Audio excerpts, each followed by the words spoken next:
这是公视第一台，刷落来请收看咱的新闻。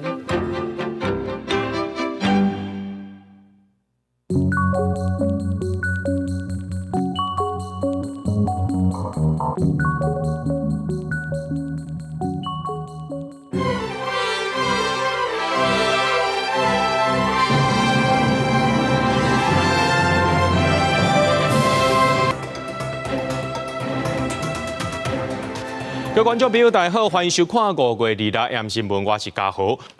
台积电伫咧嘉义区航园区等咧起的先进封装厂，今仔日发生一桩公安意外，有一个查甫工人或者变电箱啊喊到送病院了后，有关救不回来。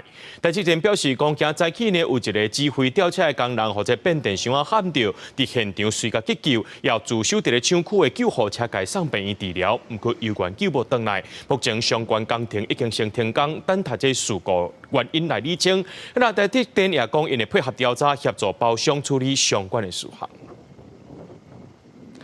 讲到咱的政府呢，进前有咧清查这摕到中国身份证的军工教人员，所以来就要锁定这地方的公职人员和公立学校的老师咯。另外，最近呢有这中国学生来到台湾，说是甲因的高车机摕出来电，引起争议。刘议会主委邱水正就表示，这移民署已经甲这学生警告，而且有甲因注记，日后若阵这人要来到台湾，审查会愈严重。政府顶日已经专案清查军工教人员，敢有申领中国身份证、登记证、甲居住证。第一波针对核心的军工教人员，查处大约37万人，有2个人有中国身份证，75人有居住证，已经协助注销身份，保证清查进入第二波，锁定地方公职人员、公立各级学校的教师。公职跟公立学校的教师，我们会展开清查。那这是第二步。针对6批报告渎职证明进度，刘委会主委傅瑞正表示，6批有合法身份，才会当真正安居乐业，会全力提供必要协助，保证要有8000多件处理中。已经缴完了、处理完的哈，他扣除掉还8000，但是很多人啊还在审核期间，或是正在回家乡的这个路上，所以我们想说到最后需要注销他们这个台湾户籍的人应该是不多了。相片会当看到中国学生来台观光，刷伫街路抓高车机翕相。中国学生做出引起咱国民众反感的动作，移民署已经找到这些学生加以警告。那我们欢迎你来台湾观光，欢迎你来台湾听演唱会，但出现这种事情啊，是我们不乐见的哈。当然，相关机关啊会依规定来注记。那下次他们入境台湾啦，恐怕就会严审。当地网传影片讲艺人欧阳娜娜亲中的言行，和台湾取消国籍，终身未当入境。刘委会当地澄清，影片内容虚假伪造。内政部也再一次表示，目前无清查出欧阳娜娜的中国身份，有缘有咱国的身份证。公视新闻采访报道。伫咧中国的社军平台小红书顶悬呢，出现着咱空军花莲基地影像，引起国安记录。国防部长郭立平就表示，这是用无共时机画青影像做出来的。咱的基地无去防入侵，也无去防炮击，也因为这中国的无人机进前定定侵了咱的外岛营区。郭立平也强调，当咧建立反制系统。左下方是雷神中队第17战斗机作战队的阵地。伫这群中国网友伫咧社群平台小红书放一段翕咱空军花莲基地影片，一个列出基地内面的设施、飞行员生活设施、基本的位置甲参数，引起国安疑虑。严过国防部长郭立雄回应讲，研判这是无共时机卫星影像3D 合成制作。不同时期的卫星的影像，用这个3D 合成的方式后置而成的，并不是无人机啦，或者是侵入营区，或者是在营区外面拍摄而成。中国无人机进前办几多遍侵了咱军事营区，针对军队营区的查甲反制方式，郭立雄表示，用目睭侦测小型无人机真困难。陆军即马已经采购26套反制系统，空军也正伫咧建立，以后会调向会让在无人机反制系统来强化侦测。对于无人机反制系统有扩大这个研发采购的一个相关计划，我们会有西型式的无人机的反制系统。国军唔但是要防范强军的情愫，也继续强化战力。伫这个家第一遍展示美国制作的海马斯多功火箭系统射击能力，不过缘分两边拢出现异常的信号，被质疑可能是甲强军的电子干扰有关系。是电子干扰，当天没有异常的情况，应该是软体上面它的一个偶发。那目前在美军或者其他的攻受国，在这个软体程式也发现类似的状况。面对着强军的文攻武吓，再加上一直团结强敌案，总统赖清德3月中宣布将会恢复军事审判。国立香港按算伫咧8月会提出军审法相关法案。因为为了要防范现役军人向敌方表示效忠，已经征收陆海空军宪法24条加重刑期到7年的修正案，加国安法13条诋毁退休金的相关修正。公司新闻采访报道。人讲未食过日这站破晓唔甘望，就亲像是今仔的天气同款。讲到今仔日北部地区呢是10高岭，低温干那17度3尔。不过这高雄的内门却是出现36度的高温。拜三又过方面来到位咯，这拜四全台湾的天气拢无稳定，爱天后到拜五，也就是5日这连假头一天天气才较好过。游客坐伫冰店食冰消沙，高雄连续几日大日头，日落真无简单，淡薄降温。要过下昼气象署阁对高雄发布黄色灯号的高温资讯，因为1点外伫内蒙区测得36度的高温，很直接的热这样子。对，但相较，因为我觉得对我来说舒服，因为台北下雨嘛，比较冷这样子。确实有点晒，但是就觉得这边空气比较好了，反而觉得这边也挺舒服的啦。高雄市区下昼转凉，日落平均温度日北至31度，互游客感觉甲北部是两个世界。受东北季风增强影响，北部继续落雨，湘北平均温度只有20至22度。台北站早起也测到17.3度的低温。气象署分析，这是5月下旬较罕见的低温。受到东北季风的影响，而且因为华南雨区东移，所以在北部地区降雨是比较明显的，所以气温也是比较明显的偏低。这个温度其实在5月下旬算是比较少见的。气象署表示，拜日起天气会逐渐回稳，也毋过受落来拜三下半日，阁会有一波锋面报道，结果更加杂北。拜四方面由北向南通过，全台天气无稳，较下底沿市中港河、西半部地区爱兼防大雨，还是局部大水雨。常常是伴随雷击啊、强风啊，还有就是短时间累积比较大量的降雨，让你这个排水不良。中北部连日落雨已经造成部分灾害，像南投仁爱山区下到89线15.8公里、18.5公里的所在，离5道因为落雨梅甲落石，要阻断交通。目前已经恢复通车，也毋过天气无稳定，加上黄霜雨季来临，官府也提醒民众无必要迈上山。公司新闻采访报道。有一个66岁姓林的旅客，伊对旅行团去到法国旅游，伫咧自由活动时间时阵，煞来拍无记啊。虽然有报警察倒找，毋过目前是人也找无到。咱台湾的主管单位和观光署拢有伫咧协助处理。也因为这个旅客伊捌中风过，影响到伊的表达能力，加上也伫咧网络顶头铺文，希望网友大家来斗相共。失踪时穿蓝色牛仔裤、青浦色外套，姓林旅客参加影城旅行社赴法国团体旅游。可是当地时间5月24早起自由活动时间，不明原因失去联络。旅行社当时就向当地警察单位通报找人，不过因为超过40点钟无消息，找到人真着急，佮拜托朋友伫社群网站发文找人。刚好自由时间，然后我妈好像要去一家甜点店，就是可能就去看一下，然后顺便买一个蛋糕之类的。然后我妈是跟我说，差不多2-3分钟的时间，发现我爸走失了，找不到人。失踪的所在伫普罗旺斯埃克斯，斗阵去的厝内底人有一个人伫当地等，其他人继续行行程。家属讲，因为当地中国游客较多，旅行社也通报中国驻外单位斗阵找。旅行社讲，自由活动进前已经提醒旅客一拍时间，发现人无看，当时就报警，而且联络台湾驻外单位，就也派导游伫当地协助。整个法国的那个所谓的一个学习网都有上去了，我们公司呢也派了这个英文的随时standby。我们的外交部呢有24小时国人的这个紧急的联络的这个专线。出国的时候，手机呢最好还是要保持畅通。偏保协会指出，旅行社甲旅客拍无去，将有相关罚则。不过，由于活动时间需要旅客家己有安全意识，有主要接待较侪回旅客旅游业者分析，像即摆个案内底有中风过，影响讲话表达能力，稍有需要特别照顾团员，那加上事前无交代，旅行社可能也无法度来发觉。失智也好，或者是身体不方便的长辈一起参团的话，有怎么样子的状况，有怎么样子的生活习惯，然后都可以告诉他，然后让业者可以事先做一个预防。业者讲，若旅客有失智，也是其他健康风险，旅行社拢有请出来的人斗阵去，而且事前爱讲平常时做翕的时间，方便随时调整行程，用在控制范围内降低风险。记者综合报道。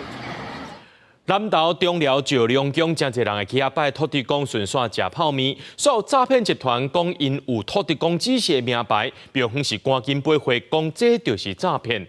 另外，高雄高山消防分队这2天是真困扰，是因为有人伫网络顶头曝光有白沙屯马的地桥金，会当来到这消防分队含伊见面，当场来领走。这民众掠准讲是消防队伫咧本电话就一直落来啊。影片伫咧面册内社群传来传去，讲影片内底讲话人是南投县中寮乡石龙宫的主委，也讲表内土地公的指示名牌号码予信徒调奖，调奖了后交钱加入会员，用摕到半年的名牌号码。处于咱大家信任来这是以外人有心之人所创作的所以甲石龙宫拢无什么关系。石龙宫电称服模样，强调庙内唔捌有这个服务，主意也讲影片内底人唔是伊。24日代表庙方至派出所报案，并提告档案名誉。本分局依法受理。会先查证一下，然后可能打165或者是先 Google 一下这样子。中国信用力量真大，定了诈骗集团模样，警方提醒民众爱多多查证。另外一个祈求宗教保庇的账号，唔是诈骗，不过也造成消防人员的困扰。因为早上已经好多个民众来，这2天高雄高山消防分队一直爱对民众解释，因为有志工免费提供白沙屯妈祖地桥金，民众会使用邮件来讨，也会使伫高雄家己来摕，吸收不少人，敢若无看到用家己来摕这个字，我以为伫消防队摕。我们有跟消防队讲的，不是在消防队，不是消防队发的是我们约在消防队门口来拿给他们。投文的时候，他可能是文字上有一点误解，就是让其他民众表示以为说可以来分队做领取。志工赶紧澄清，也对造成困扰是真实的，只是分队本来以为防模样，伊就向警方来报案。刚才志工有出来说明，才知影讲这完全是误会。记者综合报道。讲到南投县，因为无分化厂，就要甲这粪扫送到外县市去收。顶礼拜5呢，这南投市清洁队有一台转运车，因为这粪扫内面有伤过侪回收的物件，就去互标立县的分化厂规台车退倒转来，无采清洁人员的时间。南投市公所表示讲，对即马开始呢，就甲这粪扫底下拆开来检查，看民众敢有认真做回收无。为南投再上转运粪扫的大型连接车入去庙立县分化厂，随点开落地检查，结果发现粪扫内底有20件资源回收物归车退运。这个月23的退运事件是由南投市清洁队载运出来，因为南投县无分化厂需要驶去外县市收，原车驶2点钟登去队部，当晚30人进行二次分类，发现有 iPad 电池、碳粉壳阿鲁米管等20公斤的资源回收物。这次将近30位同仁在现场针对这一堆很可怕的垃圾重新的破袋，重新的一样一样的把里面的资源回收物把它挑起来，可能将近1个半小时到2个小时的车程，产生的这个成本效益几乎是2趟的成本。不得进场的废弃物的大项包括不可燃、不释燃、巨大垃圾、危险爆炸物品，还有环境部公告应回收的资源回收物，发现有20件以上的违规物品，我们就会全车退运。庙内县环保局是讲，分化厂收外县市粪扫，敢若含基础粪扫，若难未小粒复合材质等危险暴力物品，也是环境部公告应该回收的项目，就会退运。南投市公所决定，即马开始严格拍开底下检查，若是违规就袂收。南投县政府是强调会协助南投市公所宣传，暂时无考虑亲像彰化严格拍开底下检查，会协助公所来做加强执行的部分。但是有一些比较小的乡镇，像鹿谷啦、国姓，其实他们在场内就有做更好、更详细的2次分类。其实这样也可以确保这个外运的垃圾不会再有这个夹杂回收物的情况发生。不太清楚怎么分呐，像有些东西，像保丽龙是不是回收的还是垃圾，我们有时候也不太清楚。民众表示，对资源回收的项目无熟，希望政府会当加宣传。南投市公所强调，转运的粪扫若是互人专车替运，后续环境部还佫会扣减4倍粪扫转运的补助款，所了的成本较歹估算。希望民众会当配合回收的分类工作。记者综合报道。已经有128年历史的嘉里区应变局，这几个厝顶是立落去修复拢无进度。另外，西港楼厝派出所112年防震定是古迹，说因为这个土地牵涉到18个地主要活化真困难。事实上呢，这真侪历史建筑都有这款的问题。文化局也讲，相关的问题因会协调处理，也会争取中央的经费来修复。前身是日本时代设立小人邮便收储所，后来伫1915年改名做嘉里邮便局。建筑采日本七角顶设计，外观造型真优美，嘛是台南唯一保留的日本邮电官署建筑。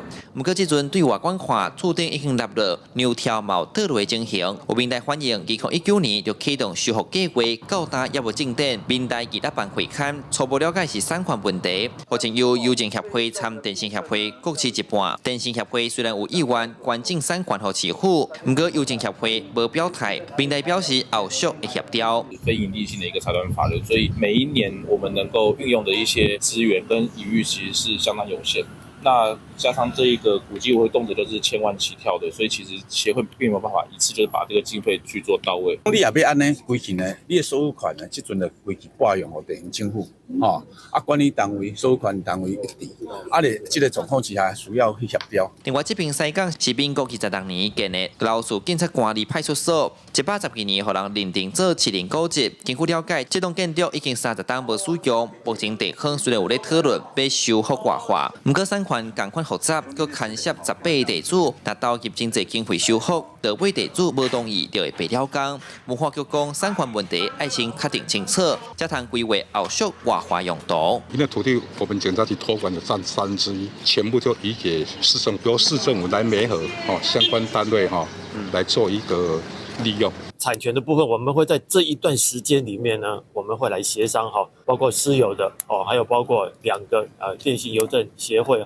他们之间一个公有产权部分的移拨我们会同步来处理。目前这2栋历史建筑，文化局表示会尽力修补处理。那针对3款部分，市府后续会去调查，那同步启动相关程序，积极向中央争取预算支持。嘛有历史价值的古迹建物，通过重新风华。记者苏台南采访报道。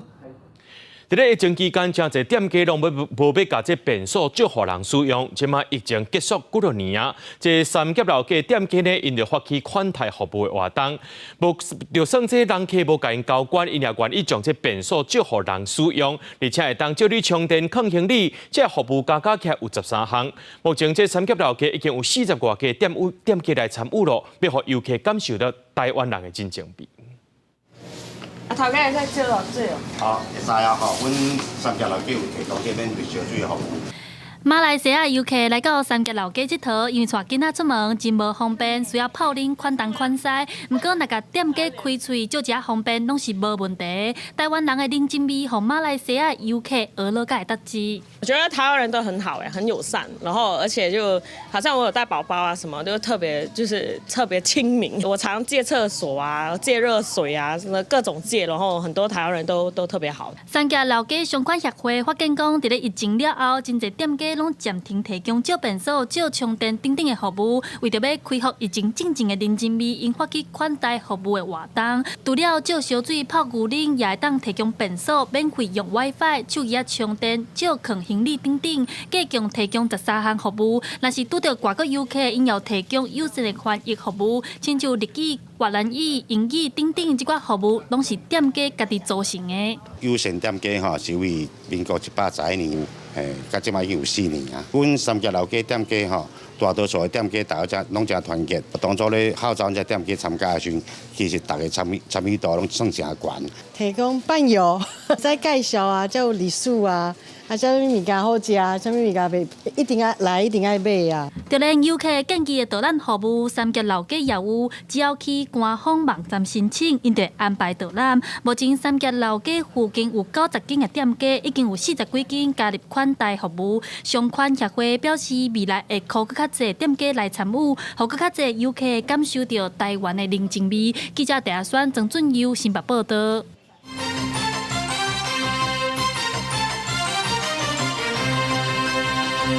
台湾是咱台湾人的台湾，而且台湾也是世界当中的台湾。不过会当做的台湾有关会当做。讲到这世界卫生大会5月支持就要结束啊。虽然台湾是第9届防疫者参与，不过今年咱的政府所带头的世卫行动团去到日内瓦，要台湾青年用台湾医药卫生青年联盟的身份参与，甚至有举办全球外交卫生高峰会，吸引35个国家抬开200名专家学者来参与。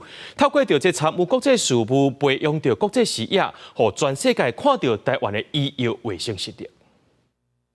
台湾医药卫生青年联盟伫瑞士日内瓦万国奖同齐翕相，随望世界卫生大会台湾连续9届互人拒绝参与。不过台湾世界卫生青年团自2017年就家己组团，今年也是头届以正式协会台湾医药卫生青年联盟的身份去交流。联盟成员分享，台湾的智慧医疗是行伫世界头前，非传染性疾病的防疫和治疗也受到世界的肯定。透过参与国际事务，培养国际视野，通思考台湾医疗公共卫生进步的方向。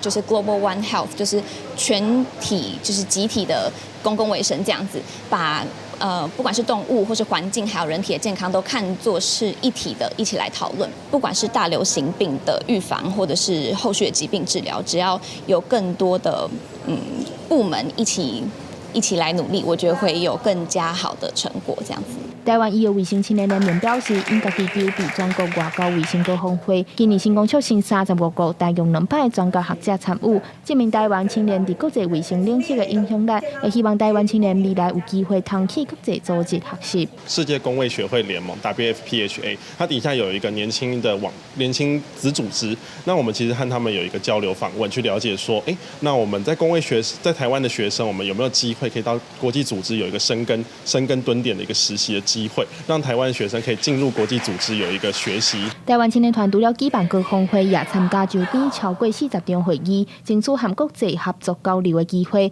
台湾医药卫生青年联盟表示，希望未来和国际组织做伙举办会议论坛，互相学习，强化探讨专业议题的能力，也积极让世界看见台湾医药卫生的实力。记者梁家嘅夏桂玲台北报道。讲到最近这军校招生女性拢有名额收较侪情形，甚至有查甫收无满，这查甫收较侪问题。亲像这国防管理学院是查某侪过查甫的，国防部长郭立雄伊就表示讲，今年这军校收的名额偏预期搁较侪，不过招生呢是照成绩落去排，无分性别，也认为讲这女性的表现袂输乎查甫囡仔。标准背心靠班机，采取50个女性调员到底时段训练，为着强化后备战力，2023年开始实施女性后备教调，随女性做兵意愿提悬。最近军校招生出现女性超额征收的状况，所方这期是因为要补助军校缺额。为什么男性那现在在报名军校，那会相对于女性少这么多呢？采成绩的一个排序，择优来录取。我们也不认为女性的表现会比男性来的差。郭立雄强调，今年军校招收名额比有期间真济，也无认为需要分别男女比例。以国防大学1年级招生状况来看，理工学院女性预定招收17人，实际收51人；政治学院预定收38名女性，实际收70人，超额84.2%。管理学院实际收90名女性，比男性68人较济。3个学院的男性拢呈现缺额，女性拢是超额。部队在4月份加薪之后，他也有一个相对的诱因，他这个人事官就以管理学院的这个专长为主。那这个某种程度来讲，也是需要比较细腻的一个这个女性来担任会比较好。专家认为，军校招生多数会以适合的专种能力为优先考量，性别影响无大。今年4月开始，提升志愿役勤务加级、甲战斗部队加级、作战部队的基层官士兵，逐个月领的加级，相关会计增加2%，让原本想要报替军人改变心意。加薪之后，目前来讲，这个状况如何？到目前为止，就是报退伍有600多个人抽回来，那不适服的部分也有87个，他已经报不适服。但是在加薪之后，他又把它抽回来。专家认为，鼓励青年投入军中，虽然薪水提高是主要原因，也不过将军环境、专业技术培养，加提升认同感也同款重要。国军才会当真正留住人才。公视新闻采访报道。军中塑料防治法施行到大约满3年啊，行政署统计到今年4月，总共有受理8488件的案件，起诉800多件，拢是以通讯资料为主。8月立法院司法委员会也调集各部会检讨未来执法的方向。那妇女团体也希望司法单位就要进一步去分析案件，提升民众自我保护意识。我若甲你转去时，我会绝对搁当小伊。一个查甫被绑回感情，直直走去查某引导，甲人搅扰，像这款案件伫社会上可能真正发生。金钟塑料防治法自111年6月到打上路要满3年，8月伫立法院司法委员会也针对金塑法3周年进行检讨，针对立委提出对加害人发出书面的警告，到被害人申请保护令可能慢过6礼拜，希望通有其他保护机制，避免加害人搁再犯案。司法院民事厅表示，目前采取行政和刑事双并进行的方式。我们在跟烧法保护法当初就已经犯罪化了，也就是一开始符合构成要件的，就有可能构成刑事犯罪。那刑事犯罪跟这个书面告诫，它是一个行政跟刑事的双轨进行。根据警政署资料显示，111年6月到114年4月，金塑法受理件数计共8488案，有发出书面警告的有5555件，其中前3接看到的是通讯资料，直直甲人看对咧后壁，敢是观察。案件若要成立，需要符合含性或者是性别有关系。有立委表示，有介侪金钟资料是互讨效，希望通把这部分纳入讨论。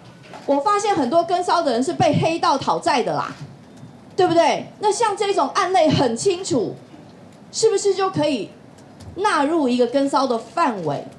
什么样的案子他们去怎么样去看这个构成要件？什么样的案子不会？然后他们怎么样去看这个风险跟踪骚扰的风险？那是不是跟我们民众还有或者是跟我们警方他们在做判断的时候有非常大的落差？内政部是回应，目前乌道特效是依照刑法来规范，若排除性和性别这项标准，可能会影响其他案件的判定。另外，妇女团体也建议，未来希望警政和司法单位通分析详细案件的形态，思考执法标准的统一性，也通和民团合作加强教育，来强化社会安全网。记者张家嘅谢桂玲台北报道。来看台中捷运绿线要做到大坑，还佫彰化规划。即马这捷运工程局是讲，要做到大坑会设2个站，到乌日设2个站，到彰化是要设4个站。这8个站拢是高架车站。那今仔下晡呢，伫乌日有举办头一场的公听会，针对地点呢，还佫敢要含这代替串联做伙，这问题是真侪。市政府也讲，这问题因会早登去个研究。台中捷运绿线延伸有加向北延到大坑，向南通到彰化的新设8站。日落下晡，伫台中乌日举办头一场的公听会，验国民众对着站点的选择，也有甲代替是不是要来共用结果，也是有袂少的意见。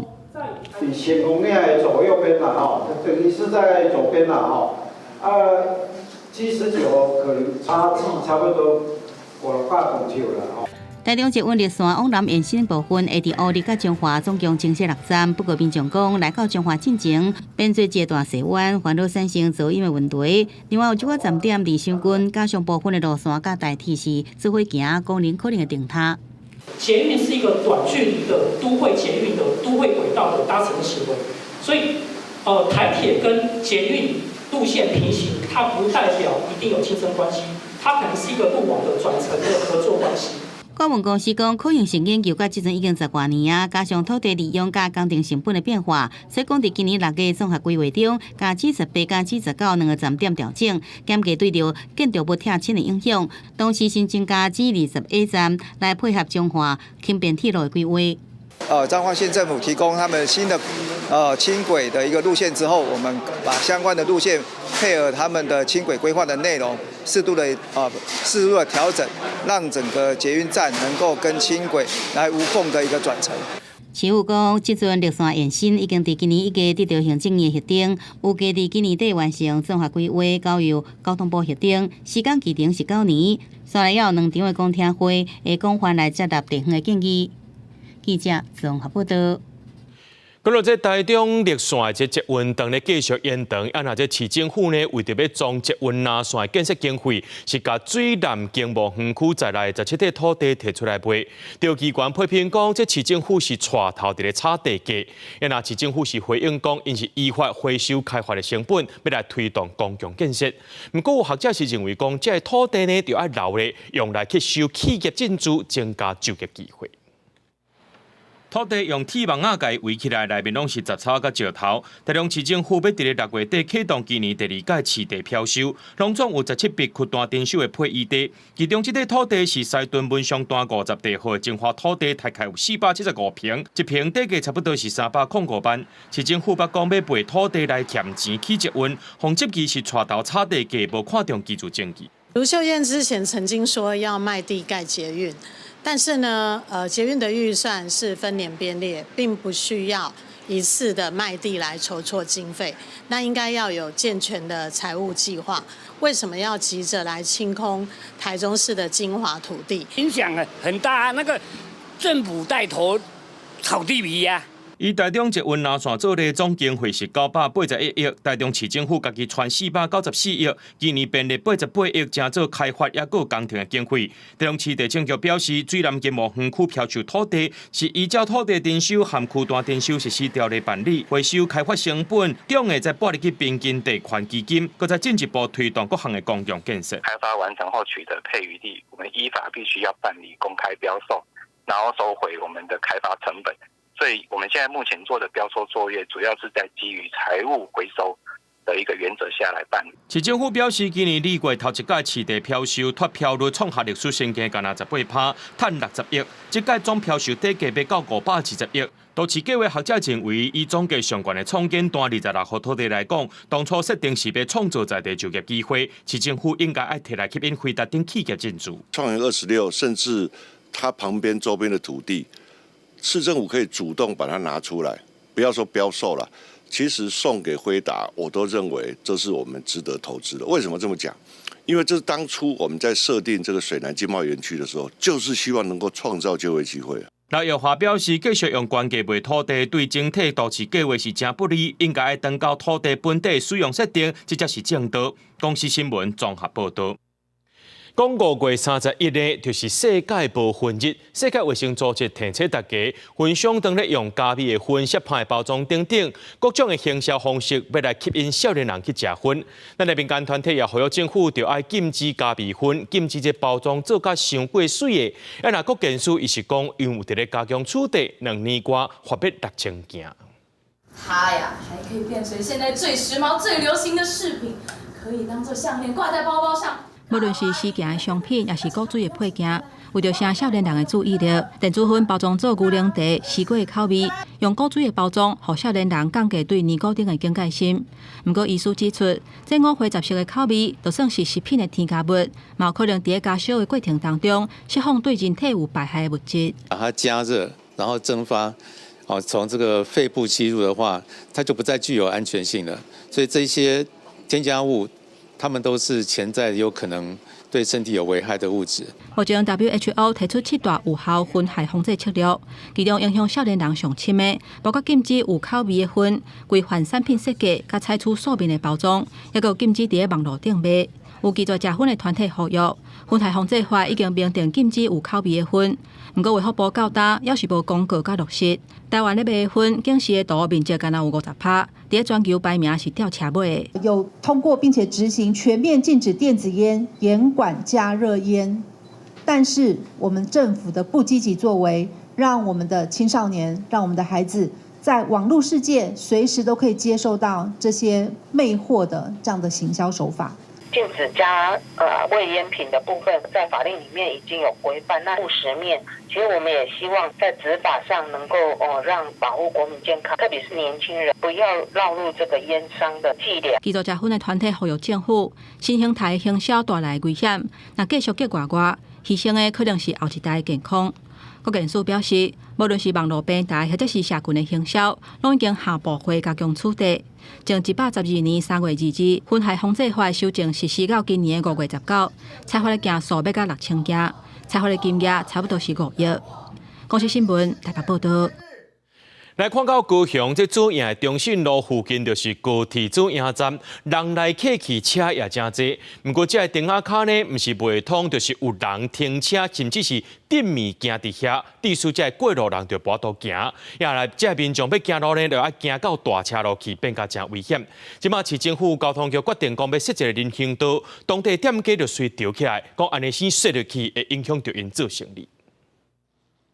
旅客有行李行伫人行道，然后就因为头前的灯仔卡停满机车，但会使行去马路，不太好走，就是要弯来弯去，道路也高低不平。高铁转运站是高雄目前唯一三铁强固的车站，车站头前的中信路，就算平常日嘛有袂少人车通行，但因为两边的灯仔卡部分无连贯，搁停机车也是坑店家倒椅，造成行人常常爱行去马路，驾车争道，就很多障碍物啊，车子也都乱冲。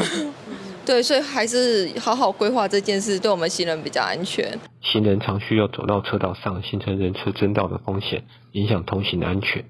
那为了改善这种情况，交通局规划设置停车带保护型标线人行道，并且加强街角的防护。交通局10时会勘了，决意伫高铁路到华夏路之间的中信路段为人行道，但店家表示，这个路段无停车格，但有部分的黄线会使临停，为人行道恐惊会影响生理。没有错啦，行人也必须跟他考虑啦，但是这样子的话，势必他们就没办法停车啊，拖车要拖得很凶啊。他们希望进来这边的车速可以慢一点，所以车道缩减的话，它可以一来就是让车速可以慢一点。那第二个是它车道缩减之后，就有一个空间可以配置人行道出来。路权团体表示，考虑到当地停车需求，会勘的时阵，相关单位有讨论，部分的人行道会使做内后式临时停车区。交通局嘛表示，会继续协商，修正规划平衡行人甲停车等需求，上紧6月底会确认方案开始施作。公视新闻陈环宇、柯正俊高雄报道。伫咧宜兰有民众赛车手里阁抱一只狗，而且呢，这只狗会抓到这驾驶的视线，狗啊不时会探出来这车窗外口四界看，甚至是规只强要跳出来，安尼是真危险的。警方表示讲，这款的行为已经违规了，相当会当罚到100块。民众伫路上赛车，所发现头前的驾驶竟然抱着一只狗，而且狗啊挖一半的身躯也趴伫车窗外，伊直讲根本是危险驾驶。就看到我右边有一辆车，都会有一只狗趴在那个驾驶座的窗户外面。那其实这样子我看到的时候，其实当下是觉得蛮傻眼，而且蛮危险，而且在行进间是。这个驾驶若赛车若望狗仔会当讲抓到后视镜。民众表示，这款的驾驶行为真正真危险，也关到若狗仔一紧张跳出车外，恐惊造成严重的交通事故。就是他可能不太容易看到后照镜，然后就可能会容易发生车祸之类的。我是怕说他如果掉出来的话，然后后面有车子不小心碾过他，那责任是谁的？警方表示，这位驾驶人的行为已经违反道路交通管理处罚条例，载运人会默透动，行驶时明显有危险。该行为已违反《道路交通管理处罚条例》第30条第1项第7款。载运人客货物不稳妥，行驶时显有危险。警方指出，汽车驾驶人行为会当罚处3000以上万倍以下罚款，搁责任改正也是禁止通行。提醒驾驶人，若有载运宠物时，爱将宠物保护好势，也是用宠物篮，避免让宠物冲出窗外，以维护用路人的安全。公视新闻采访报道。嘉义市较早因为有阿里山的林业资源真丰富，所以这嘉义呢有木岛的称呼。为了要让这项文化会当继续发展落去，嘉义市政府配合着这嘉义大学有开木工人才培育课程，希望大家做伙来传承这项传统的工艺。工厂内底每一位校员，正认真咧处理手头的材料，这一片的茶，拢是完成回汤备用的物件。嘉义市文化局甲嘉义大学开办木工人才的培训课程，文化教功夫，嘛教民众来日办国产茶。木工的这种传统的产业逐年的没落。所以我们希望借由这个计划再来康回执行然后来振兴我们的相关的产业也把这些传统的技术能够一直延续下去。不管为家具为像古迹的修复，还是为用的花窗这部分，咱尽量会当来用咱台湾家己生产的木材，互咱台湾的木材会得到愈多人来介意来使用安尼。计划主持人表示，进行课程的内容拢是以建筑甲家具为主。这届规划花汤的课程，要来教校员学习更较有路的功夫。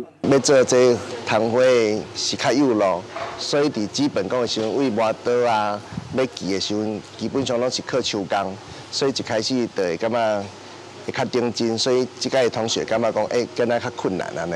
开始也有基本的东西，可是它后面就会比较。针对于比较精细的东西。计划主持人讲，要做这种传统的技术花汤，需要真侪时间，所以要做的人是愈来愈少。希望透过课程甲实际操作，和校员增加相关的经验，嘛，后这项传统的工艺会当继续来传承。记者李慧婷家己报道。来看高雄路德的大社国小，甲能源教育结合生态，伫咧学校内面打造一个温室教室，用太阳能来发电。伫咧温室内面呢，培养7足的德伯。校长也讲，这德伯对生态环境是真敏感，因也希望讲透过生态循环的教育，互囡仔正确学到环境维护的观念。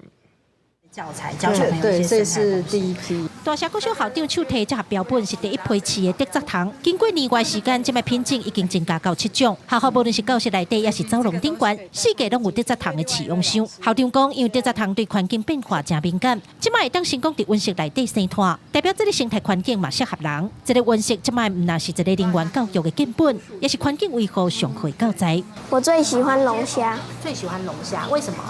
因为它很可爱，但是别人都会感觉它很恐怖。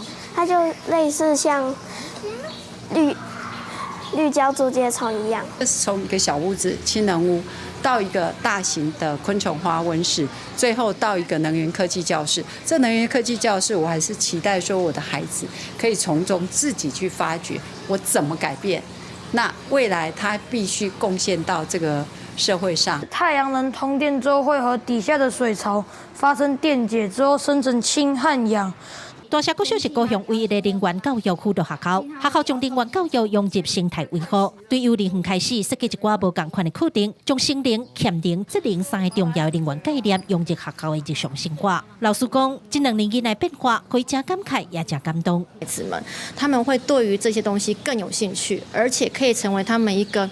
我们说是一个辅导，或者是一个媒介，或是一个学校一个可以有归属感的一个角落，可以让他们在这个环境里面，得到更多的，我觉得得到更多的启发。校长表示，伊希望学校设计能源甲生态课程，让囡仔了解安怎去对待咱的环境，进一步去影响社会，这就是教育的意义。记者郭家祖、柯昭阳、高雄场报道。彰化县的文化局委托剧团举办台语讲故事活动，老师用趣味的表演和囡仔互动，引导因讲台语，分享因的想法。那培养囡仔的表达能力，也会当增加对母语的认同。囡仔兄、囡仔姊坐几排，斟酌咧听老师讲魔法笔的故事，只要有这支魔法笔，就当画出世间万物。魔法笔，会使画鸟鼠、肉、大树。为着营造囡仔人讲台语的环境，彰化县文化局委托剧团办台语讲故事活动，佮设计互动游戏，互囡仔人毋但听故事尔，佮有开喙讲台语的机会。剧团讲，因发觉全台语对有的囡仔来讲确实有难度，嘛有调整台语比例，部分的内容会用华语解说。阮是希望讲小朋友会使用故事来学台语，啊，若是有小可伊听有的即个语言。对因来讲是较简单，安尼伊用故事来学台语嘛，会使看即个上下文，就知影即个台语的意思。像活动最有意义的，你也会使想听一寡台语啊，加减听，加减另外加减办安尼。我自己比较少讲，然后带小朋友来的话，就是小朋友可以学，然后我自己也可以学这样。主办单位表示，今年办52场的台语讲故事活动，其中17场是用全台语，剩的是台语为主，华语辅助落去讲故事。因希望用安尼方式拍开台语课外的港文站，请更较侪家庭参加台语活动，互台语的推广会当愈传愈快。记者杨淑晴综合报道。这个月19日，美国总统 Trump 和罗西亚总统普京有讲电话讨论到和平的路线。罗西亚和这乌克兰换战术行动，伫礼拜也会进行。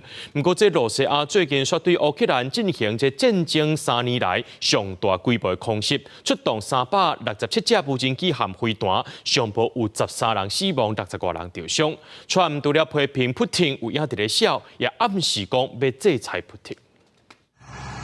半暝啊，几乎见到小电厝陷入火海，道路上拢是砖啊厝角，天光了后会当看到厝小甲村街啊，火势也无完全拍花。美国罗西亚发动的这场攻击，拢总出动298架无人机甲69条飞弹，锁定13个的州，包括基辅甲近郊，也有南部的尼古拉耶夫、参奥德萨，连西部瓦近利维夫的特诺皮耶也受到攻击。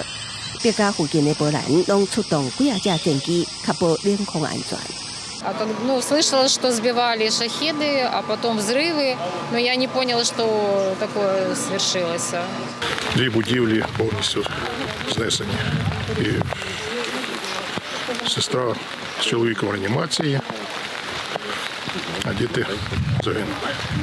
5月19日，普京2點鐘通話了後，川普就對外講，羅歐會展開停火談判。迄當時，普京就已經唔表示意見，佮拒絕出席佇土耳其展開的談判。就願意派處級官員參加合同換政府，想袂到頂禮拜六，羅歐雙方分3日進行的2000人換政府，攏還未結束。俄國佮發動2022年俄國入侵烏克蘭以來，規模上大的空襲，這使得川普京以外也特別生氣。I'm not happy with what Putin's doing. He's killing a lot of people, and I don't know what the hell happened to Putin. I've known him a long time, always gotten along with him, but he's sending rockets into cities and killing people, and I don't like it at all, okay? 川普過去捌請聲要對俄國實施刺激制裁，美國當伊方問到，敢是對俄國制裁時，川普雖然暗示有考慮，也毋過看到無順眼記者，擋袂掉個對請聲。President, what do you want to do about that? I'm surprised. I'm very surprised. We'll see what we're going to do. What am I going to tell you? You're the fake news, aren't you? You're totally fake. 公司新聞紅魯梅評論。以色列呢，自5對加沙地區發動空襲，上報有23人死亡，其中也包含1位救援官員和1個記者，甚至有民眾一口罩12個人，其中9個囡仔攏不幸過往啊！這聯合國就警告講，若準備大規模的援助送到加沙地區，恐驚發生真嚴重危險。救援人員為整個厝墢中捐出一塊一具遺體，有的也有部分予大火燒甲臭會焦。以色列5對加沙幾個所在發動空襲，漢尤尼斯有一家伙12個人，其中9個囡仔死亡，父親甲活落來囡仔攏受重傷，只有掛出做醫生的太太躲過一劫。حالة حرجة استدعت يعني إنه يتم إجراء عمليتين جراحيتين في بطنه وصدره لإيقاف نزيف وإصابات متعددة في جسمه وفي راسه. الموت والفراق والدمار. أنا يعني عشت في بث أهل ذكرياتي حياتي عمري كله راح بس كوتا يعني لو حمد. 那被死伫轟炸中死亡，負責人道救援的紅十字國際委員會也有2名工作人員伫漢尤尼斯一間客家遇襲身亡。紅十字會伫聲明中呼籲隨天會，擱再指出表示要求保護包括醫療人員、領導救援人員、甲民防人員在內的所有平民。تم استهدافهم بشكل مباشر في وقت فراغهم القصير. هم كان عملهم 16 ساعة في 24 ساعة كل يوم. جهدهم كان لا يتوانى عن خدمة الناس، وكانوا معرفين لدى الكل انهم صليب احمر. ايش المبرر انكم تقتلوهم يعني؟ ايش عملوا؟ ايش سووا؟ تعجز الكلمات. 根據加沙衛生部數據，為以哈爆發衝突以來，加沙已經有約54000人死亡，其中包括至少16500名兒童。以色列為3月7日開始對加沙實施全面封鎖。以軍歷史講，最近1禮拜以來有388台載有援助物資的卡車進入加沙。也毋過聯合國表示，每日至少需要估計600台卡車。All the aid authorized until now amounts to a teaspoon of aid when a flood of assistance is required. The needs are massive and the obstacles are staggering. 公视新闻陈慧金编译。各观众朋友，做伙来看明仔载天气。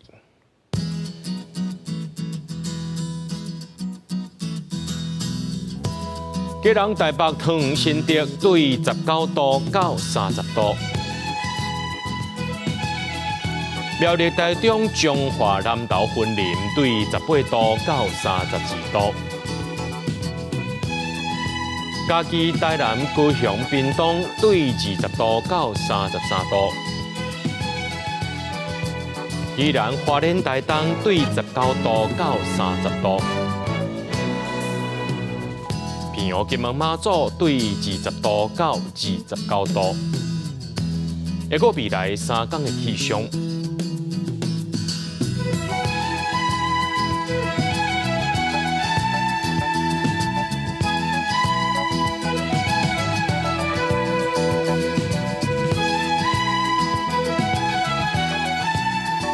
新闻最后，感谢各位观众朋友收看今日AM新闻，我是嘉豪，明仔暗时7点，咱再相会。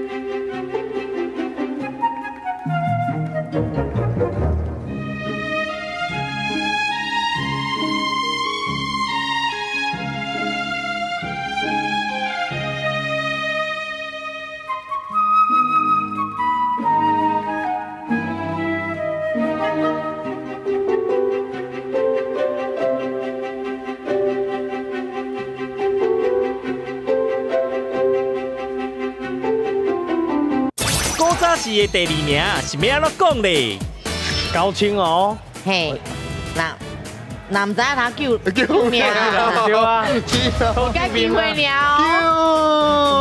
来要救命，救命好，是来本干，嘿，来，咱来看这。